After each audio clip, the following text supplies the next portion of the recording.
नमस्कार, आप देख रहे हैं इंडिया वॉइस और मैं हूं आपके साथ श्रुति अंगद। बुलेटिन की करेंगे शुरुआत। नोएडा से बड़ी खबर सामने आ रही है। यमुना अथॉरिटी नोएडा में भारी भ्रष्टाचार है। सीएजी की रिपोर्ट अब सामने आई है। विधानसभा पटल पर पेश की गई है ये रिपोर्ट। यमुना अथॉरिटी पर विजिलेंस जांच की संस्तुति। यमुना अथॉरिटी में जमीनों के सौदे में करप्शन है। जिसको चाहा जैसे चाहा मनमाना जमीन आवंटन, लैंड यूज के बदले आवंटित किए गए। बिल्डर को लाभ पहुंचाया गया। बिल्डरों को टाउनशिप आवंटन में घोटाला हुआ है। कुछ खास चेहरों से जमीन खरीदी गई है। सीएजी के इस रिपोर्ट में ये तमाम दावे किए गए हैं। जिनसे जमीनें खरीदी गई वो स्थानीय नहीं थे। सीएजी की रिपोर्ट में ये तमाम खुलासे हुए हैं। अधिग्रहण में घोटाला और आवंटन में भी है घपला। विजिलेंस संस्तुति के बाद भी सरकार ने जांच नहीं कराई है। बिल्डरों को टाउनशिप आवंटन में घोटाला किया गया है।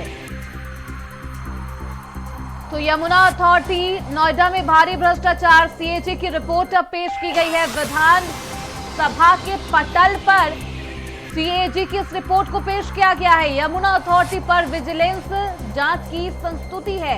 यमुना अथॉरिटी में जमीनों के सौदे में करप्शन को लेकर यह खुलासा हुआ है। जिसको चाहा जैसे चाहा मनमाना जमीन आवंटित किया गया। तो बिल्डर्स को लाभ पहुंचाया गया है। बिल्डरों को टाउनशिप आवंटन में घोटाला किया गया है। कुछ खास चेहरों से जमीनें खरीदी गई है। जिनसे जमीनें खरीदी गई है वो स्थानीय नहीं थे। अधिग्रहण में घोटाला और आवंटन में भी घपला है। विजिलेंस संस्तुति के बाद भी सरकार ने जांच नहीं कराई। इस रिपोर्ट के सामने आने के बाद अब कई खुलासे सामने आ रहे हैं। सीएजी की इस रिपोर्ट को विधानसभा के पटल पर पेश किया गया है। इस रिपोर्ट में कई खुलासे सामने आए हैं। कई संगीन आरोप लगे हैं और ऐसे में अब इस रिपोर्ट के आने के बाद सरकार के द्वारा क्या कुछ कार्रवाई की जाती है देखना बेहद दिलचस्प होगा। इस रिपोर्ट में कहा गया है कि कई खास चेहरे हैं जिन्हें जमीन दी गई है। वो लोग स्थानीय भी नहीं हैं जिन्हें जमीन दी गई। तो इस रिपोर्ट को विधानसभा के पटल पर आज दिया गया है। पटल पर पेश किया गया है और कई संगीन आरोप लगाए गए।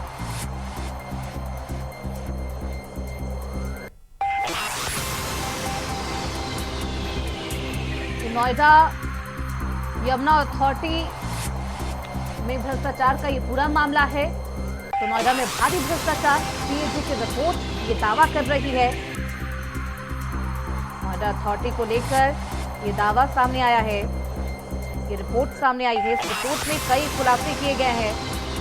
सीएजी के अनुसार से, इस रिपोर्ट के अनुसार से कुछ खास चेहरे को जमीन आवंटित किया गया है। अब इस रिपोर्ट के आने के बाद से क्या कुछ खुलासे सामने आते हैं, क्या कुछ कार्रवाई की जाती है देखना बेहद दिलचस्प होगा। तो सीएजी की रिपोर्ट विधानसभा के पटल पर रखी गई है।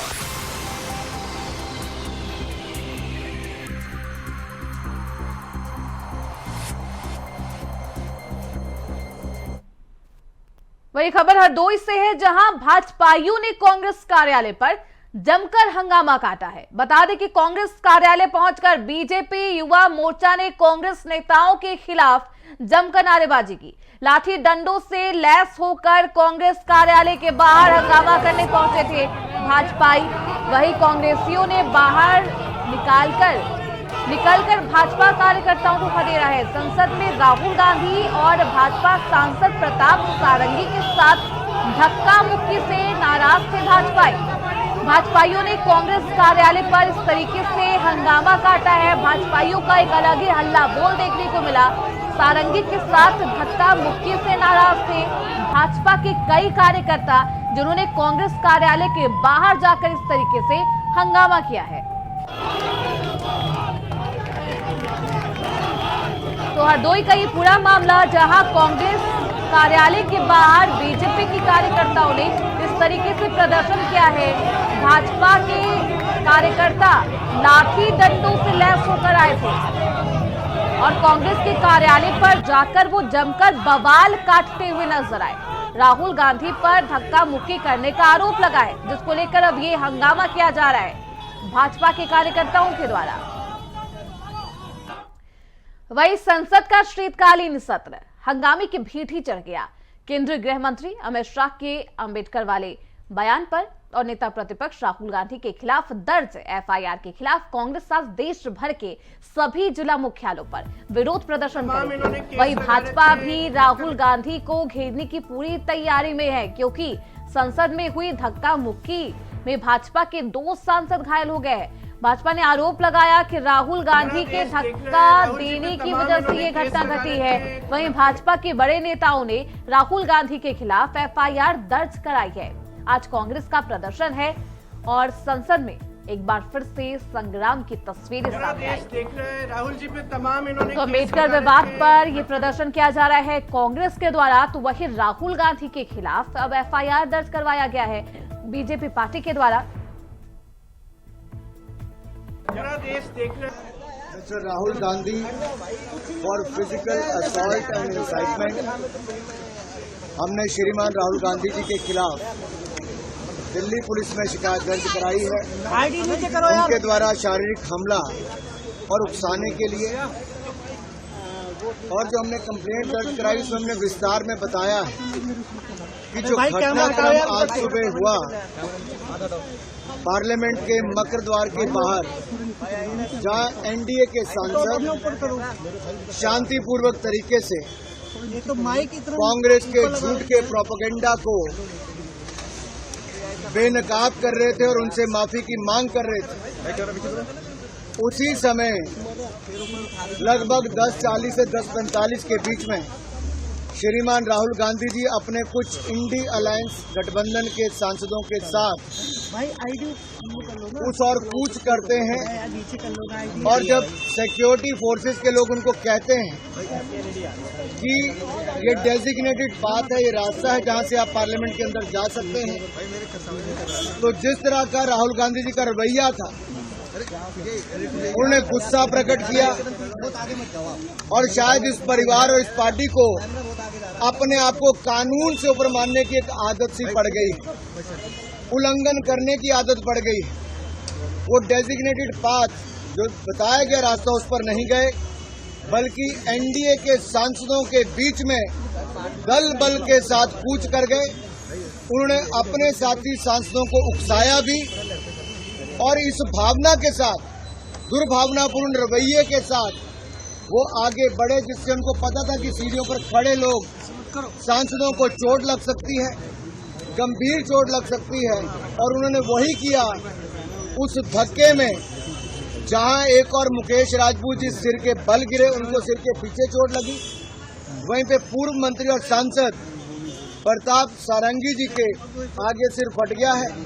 अब सुनने में आया कि उनको एमआरआई वगैरह करवाने के लिए लेकर गए।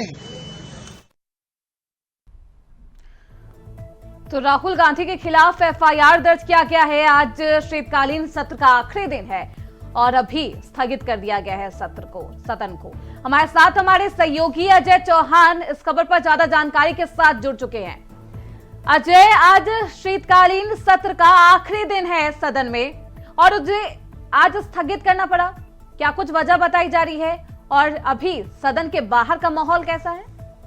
बिल्कुल बता दें कि जिसमें से कल जो मक्का गेट है सदन का, वहां पर मुख्य में जो बीजेपी के सांसद थे वो घायल हुए हैं, उसको लेकर के कल भी एफआईआर करा दी गई थी। पार्लियामेंट थाने में अनुराग ठाकुर वहां पहुंचे हुए थे और सांसद उनके स्वराज वो वहां पहुंचे हुए थे। लगातार कितनी धारा उसने लगाई, तो एक बता दें एक धारा के अंदर 109 जो धारा लगाई है, यानी कि जान से मारने की कोशिश या सकने की, वो हटा दी गई है। बाकी सारी धाराओं में एफआईआर दर्ज करा दी गई है। लेकिन सदन के अंदर ओम बिरला ने कल एक बड़ा फैसला लिया है कि कोई भी संसद परिसर के अंदर, चाहे वो पक्ष हो चाहे विपक्ष हो, तो वो कोई भी धरना प्रदर्शन नहीं लगा, उस पर पूरी प्रतिबंध लगा दिया गया है। यानी आगे से अब कोई भी वहां पर सदन से बाहर कोई भी सांसद धरना प्रदर्शन नहीं करेगा।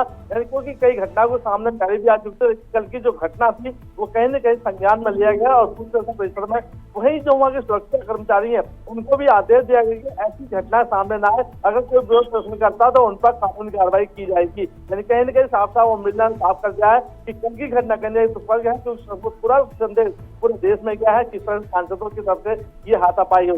वही बताते हैं कि आज प्रियंका गांधी, उनके सहयोगी, उनके जो सांसद है वो हर मुख्यालय पर अलग अलग धरना प्रदर्शन है, यानी बीजेपी का पूरा विरोध करने के लिए आज सड़कों पर उतर चुके हैं। दिल्ली में बता दें कि दिल्ली में कई ऐसे मार्ग है जहां पर दिल्ली पुलिस ने पूरी तरह से ब्लॉक कर दिए गए हैं। लोगों को आवाजाही की समस्या सामने भी आ रही है। अब देखना कि आज संसद था, आज लास्ट दिन था सदन का, अब तो क्या होगा, क्या कोई धरना प्रदर्शन बिल्कुल अनिश्चितकालीन तक के लिए स्थगित कर दिया है सदन की कार्यवाही को, क्योंकि आज अजय शीतकालीन सत्र का आखिरी दिन था। जनता के लिए सदन की कार्यवाही बेहद महत्वपूर्ण होती है। आज क्या कुछ सदन में होने वाला था, क्योंकि आज आखिरी दिन है, क्या कुछ आज कार्यवाही होने वाली थी सदन में? तो सोचिए, देखिए कई बड़े फैसले लिए जा सकते हैं जो सदन के अंदर जो चर्चाएं होती है, तो कई बिल ऐसे होते हैं कि सिस्टम पर काम किया जाता है ताकि जनता के हित का काम किया जाए। लेकिन सदन में जिस तरह से कल धक्का मुक्की हुई, उसको देखते हुए पूरी तरह से ब्लॉक कर देगा। लेकिन आज जैसे सदन पूरी भंग कर देगा, देखना होगा आगे क्या कारण ले रहा है, क्योंकि ओमबिलाल पहले ही मना करता है कि कोई भी धरना प्रदर्शन नहीं होगा। लेकिन अब ये धरना प्रदर्शन रोड पर आ गया है। कांग्रेस ने सभी आदेश दिए हैं कि सभी मुख्यालयों पर, चाहे बीजेपी के मुख्यालयों पर जा जाकर धरना प्रदर्शन किया, क्योंकि कल भी बीजेपी ने जो कांग्रेस का मुख्यालय वहां पर धरना प्रदर्शन किया था। तो उससे में लगता है कि आज पूरी दिल्ली के अंदर सड़कों पर कांग्रेस कार्यकर्ता के मौजूद में रहेंगे और लगातार धरना प्रदर्शन होता रहेगा। अब देखना है, क्योंकि उसके बाद कल भी जैसे FIR की गई थी, उसके साथ साथ कांग्रेस ने भी FIR कराई है पार्लियामेंट थाने के अंदर। बिल्कुल, अभी पूरे दोनों ही दलों की तरफ से, दोनों ही पार्टियों की तरफ से अजय FIR दर्ज करा ली गई है। कांग्रेस पार्टी का क्या कुछ कहना है FIR में, और भाजपा का क्या कुछ कहना है, और किसके द्वारा ये FIR दर्ज कराई गई है? बीजेपी पार्टी के द्वारा, क्या प्रताप सारंगी के द्वारा कराई गई है, या पार्टी ने खुद स्टैंड लेते हुए ये FIR दर्ज कराई है? राहुल गांधी के केंद्रीय मंत्री अनुराग ठाकुर वहाँ मौजूद थे, जो कि बीजेपी के हैं। वही पार्षद स्वराज वहाँ मौजूद थे। वो खुद अंदर खाने में बैठे, क्योंकि हम उस जगह मौजूद थे कल, जिस तरह से अंदर बैठे काफी समय तक लंबी बातचीत चली। उसके बाद अनुराग ठाकुर ने खुद आकर बताया कि किस तरह से घटना हुई है और हमारी जो मांग है, जो FIR में पॉइंट लिखे थे उसके आधार पर FIR की गई है। क्योंकि लगातार कहीं न संज्ञान लिया गया, क्योंकि जो स्थल है जहाँ पर संसद चलती है, लोगों की आवाज उठाई जाती है, वहाँ पर इस तरह की घटना सामने आती है। तो सीधा सीधा राहुल गांधी को उसमें नाम इन्वॉल्व किया गया है कि राहुल गांधी के कारण है, उनको धक्का मुक्की, उनके कारण हमारे जो बीजेपी है, जो सांसद है, उनको उठाइए। तो अब देखना होगा कि आगे पुलिस क्या कार्रवाई करती है। लेकिन जो संसद है वहाँ से जो कार्रवाई की गई है, पूरी तरह से सभी के पार्टी के लोग हैं वहाँ पर कोई भी धरना प्रदर्शन नहीं करेगा। यानी कि अब इस तरीके से संसद की जो लड़ाई है वो सड़कों पर आती हुई नजर आ रही है। आज कांग्रेस का प्रदर्शन भी है अजय, लेकिन इस प्रदर्शन की एक खास तस्वीर सामने आई। बेहद दिलचस्प ये तस्वीर है, क्योंकि राहुल गांधी इस प्रदर्शन से नदारद नजर आ रहे हैं। तस्वीरों में साफ तौर पर दिखाई नहीं दे रहे, सिर्फ प्रियंका गांधी नजर आ रही है प्रदर्शन करते हुए। कोई खास वजह राहुल गांधी है कहा, क्या कुछ बताया जा रहा है? देखिए, राहुल गांधी इस मार्च से बाहर है, अभी ऐसा कुछ पता नहीं चल रहा है, वो नहीं कुछ सामने आ रहा है कि राहुल गांधी जहाँ। लेकिन उनकी जो बहन है प्रियंका गांधी वाड्रा, वो लगातार अपने कार्यकर्ताओं के साथ, उनके जो कार्यकर्ता उनके साथ रोडों पर नजर आ रही है। लगातार उनका आदेश भी जारी किया गया है कि पूरे मुख्यालयों पर बीजेपी के जा जाकर धरना प्रदर्शन किया। तो इसी के कारण दिल्ली के अंदर कई रोड को जो ब्लॉक कर दिया गया है, ताकि कोई भी ऐसी आवाजाही या कोई प्रदर्शन न सामने आए जिससे लोगों को नुकसान पहुंचाना पड़े। क्योंकि कहीं न कहीं कल की घटना को लेकर प्रियंका गांधी इसको बड़ा इशू बनाने की तैयारी में है। वही बीजेपी भी लगातार इसको घेरती न रहे। तो कल भी दिल्ली के जनता मंच में बीजेपी और कांग्रेस के जो कार्यकर्ता थे आपस में थे, लेकिन दिल्ली पुलिस वहाँ पर अलर्ट थी पहले से, उन्होंने उनको देखा। लेकिन उसके बाद संसद में गए तो वहाँ भी काफी भीड़ थी। अब देखना है कि आज की जो घटना सामने है, आज जिससे विरोध प्रदर्शन किया था, आगे क्या कार्रवाई की जाएगी, ये देखने वाली बात है। अब आगे कार्रवाई क्या होती है? सदन अब अनिश्चितकालीन के लिए स्थगित कर दिया गया है। कब उसकी कार्रवाई शुरू होती है, देखना बेहद दिलचस्प होगा। और क्या कुछ रुख भाजपा पार्टी और कांग्रेस पार्टी अपनाती है, देखना अहम होगा। बहुत शुक्रिया अजय आपका इन तमाम जानकारियों के लिए। तो वही संभल से बड़ी खबर सामने आ रही है। 46 साल बाद मंदिर खुलने का ये पूरा मामला, प्राचीन शिव मंदिर की कार्बन डेटिंग से होगी जांच। सर्वे के दौरान ये आज सर्वे करने के लिए आज ASI की टीम पहुंचेगी। ASI की 4 सदस्यीय टीम संभल में सर्वे करेगी। आज जुम्मे की नमाज के बाद टीम पहुंच सकती है, ये जानकारी मिल रही है। तो सर्वे करने के लिए आज पहुंचेगी टीम, और ASI की 4 सदस्यीय टीम संभल में सर्वे करने के लिए आज पहुंचेगी। जुम्मे की नमाज के बाद टीम वहां पर कार्बन डेटिंग करने के लिए पहुंचेगी। तो कार्बन डेटिंग के लिए डीएम के द्वारा, प्रशासन के द्वारा एएसआई को पत्र लिखा गया था और अब शुक्रवार के दिन यानी कि आज जुम्मे की नमाज के बाद कार्बन डेटिंग के लिए एएसआई की टीम पहुंचेगी। हमारे साथ हमारे सहयोगी मोहम्मद आसिफ ज्यादा जानकारी के साथ जुड़ चुके हैं। आसिफ, 40 साल बाद मंदिर खुलता है, कई खुलासे सामने आते हैं और आज एएसआई की टीम भी सर्वे करने के लिए वहां पहुंचेगी और कार्बन डेटिंग करेगी। क्या कुछ जानकारी मिल रही है, कब तक वो पहुंचेगी? जी बिल्कुल श्रुति, संभल के लिए आज काफ़ी अहम दिन है। अहम दिन इसलिए भी है कि एएसआई टीम आज दोपहर बाद संभल पहुंचेगी और जो शिव मंदिर 46 साल बाद मिला है उसकी कार्बन डेटिंग होगी। जो कुआं है, जो परिक्रमा स्थल है, उसकी भी कार्बन डेटिंग की जाएगी और इससे यह पता लगाया जा सकेगा कि कितने साल पुरानी यह मंदिर है। और एएसआई टीम को डीएम संभल ने पत्र लिखा था और इसी पत्र के आधार पर एएसआई टीम आज पहुंचेगी और यह भी कहा जा रहा है कि कल यानी शनिवार को जहां शाही जामा मस्जिद की भी एएसआई टीम जांच कर सकती है, क्योंकि यह मस्जिद एएसआई के संरक्षण में है। तो कुल मिलाकर जिस तरह से संभल में एक्शन रिएक्शन के चलते कहीं न कहीं संभल अभी नहीं संभला है।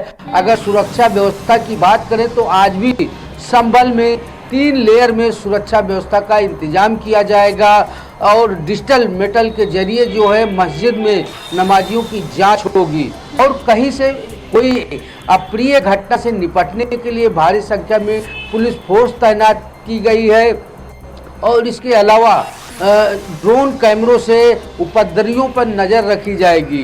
तो कुल मिलाकर यह कहा जा सकता है कि आज और कल का दिन काफ़ी अहम है संभल के लिए। संभल में जिस तरह से अब कार्रवाई भी आगे बढ़ चुकी है, हालांकि संभल बवाल मामले में सियासत का तड़का भी खूब चल रहा है, जिससे कहीं ना कहीं जो है यहाँ का जो माहौल है वह संभल नहीं पा रहा है। फिलहाल आज जुमा की नमाज भी है और संभल मामला भी है, इसको लेकर यूपी पुलिस पूरी तरह से अलर्ट मोड पर है। नमाज को लेकर आसिफ और पुलिस प्रशासन अब एएसआई के सर्वे को लेकर भी पूरी तरीके से हाई अलर्ट पर है। तमाम तैयारियां की जा चुकी है, लेकिन सवाल यही है आसिफ, क्योंकि एएसआई की टीम कितने बजे पहुंचेगी, कितने सदस्यों की ये टीम है और क्या कुछ आगे की कार्रवाई की जाएगी और कब तक सर्वे की रिपोर्ट सौंपी जाएगी?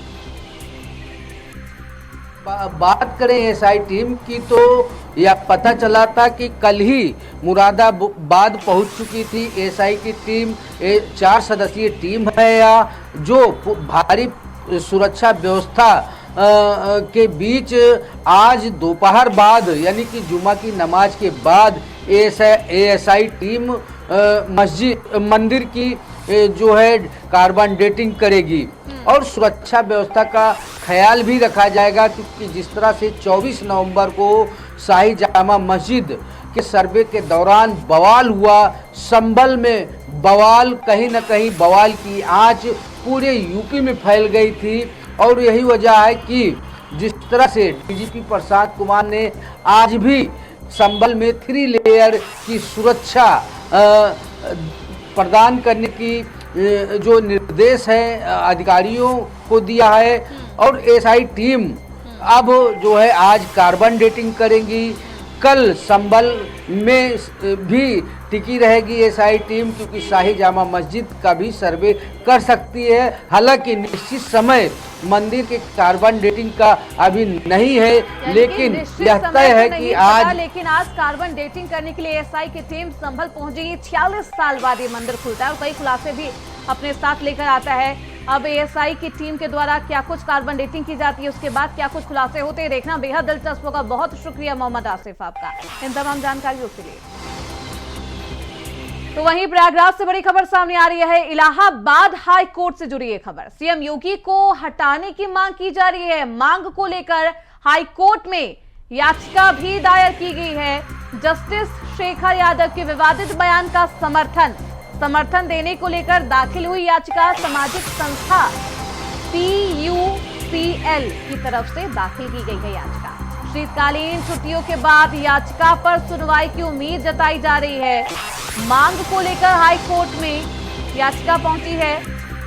सीएम योगी आदित्यनाथ को हटाने की मांग की जा रही है। जस्टिस शेखर यादव के विवादित बयान को समर्थन देने के बाद अब इस तरीके से सीएम योगी आदित्यनाथ को उनके पद से, मुख्यमंत्री के पद से हटाने की मांग की जा रही है। जस्टिस शेखर यादव के विवादित बयान का समर्थन देने को लेकर दाखिल की गई है याचिका। सामाजिक संस्था PUCL की तरफ से ये याचिका दाखिल की गई है। उम्मीद जताई जा रही है कि शीतकालीन छुट्टियों के बाद याचिका पर सुनवाई की जाएगी।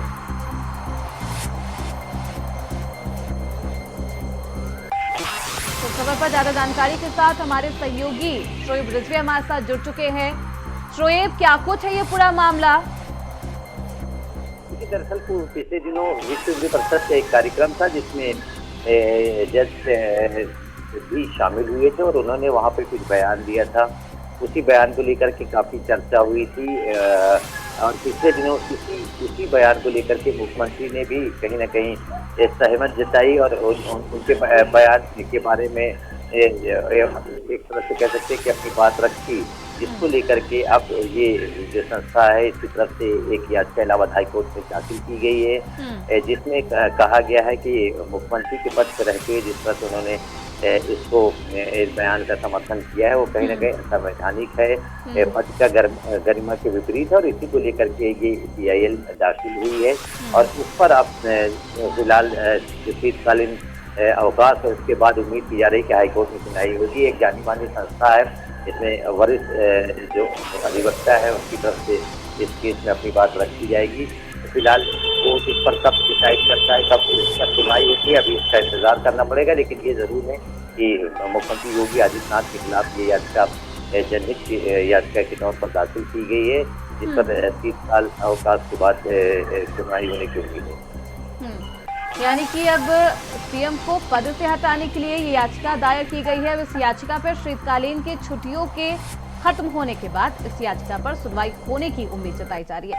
बहुत शुक्रिया शोएब आपका इन तमाम जानकारी। वही खबर मथुरा से है, जहां ब्रज मंडल के समस्त अखाड़ों के महंतों की धर्म सभा का आयोजन श्री कृष्ण जन्मभूमि संघर्ष न्यास द्वारा किया गया, जिसमें कुंभ के बीच 23 जनवरी को होने वाली धर्म संसद की रूपरेखा तय की गई।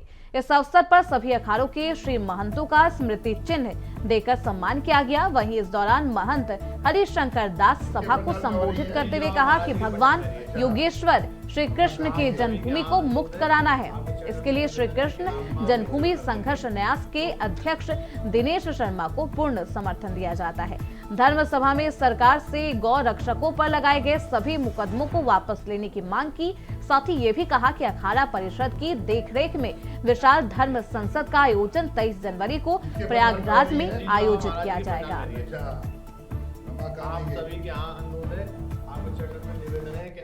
और सभी ने एक स्वर से ये फैसला लिया है कि जो 23 जनवरी को प्रयागराज में जो धर्म संसद हो रही है उसमें सभी भाग लेंगे।